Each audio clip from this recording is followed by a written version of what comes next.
Hello, কেমন আছো তোমরা সবাই? আশা করি সবাই খুব ভালো আছো আর আমরাও কিন্তু বেশ আছি।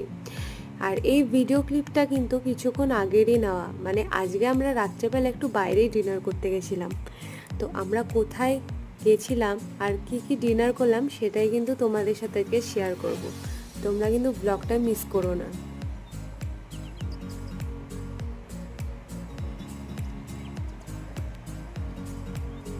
পৌঁছে গেছি আমরা রেস্টুরেন্ট রোবটে।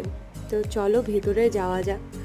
আর এখানকার কিন্তু ব্যবস্থা আমার পার্সোনালি খুব ভালো লাগে, কারণ এখানকার স্টার্টার আসে ট্রেনে করে আর মেন কোর্স কিন্তু এই রোবটটা আমাদের পৌঁছে দিয়ে যায়।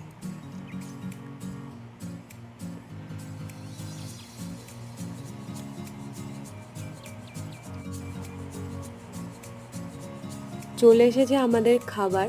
আমরা আজকে অর্ডার করেছিলাম মশালা কুলচা আর চিলি চিকেন ড্রাই। কম্বিনেশনটা একটু অদ্ভুত, বাট আমাদের কিন্তু খেতে মন্দ লাগেনি। খেয়ে খেয়ে দিয়ে আমরা তো বেরিয়ে গেলাম। আর বেরিয়ে যথারীতি টোটো পাচ্ছিলাম না, এত রাত হয়ে গেছে। তারপরে ফাইনালি একটু হেঁটে আসার পর একটা টোটো পেয়ে কিন্তু সোজা বাড়ি। আর তোমাদের যদি আমার এই মিনি ব্লগটা ভালো লাগে তো তোমরা কিন্তু অবশ্যই আমার চ্যানেলটিকে সাবস্ক্রাইব করো, লাইক করো আর সবার সাথে কিন্তু শেয়ার করতে একদম ভুলো না। তো আজকের মতো এইটুকুই।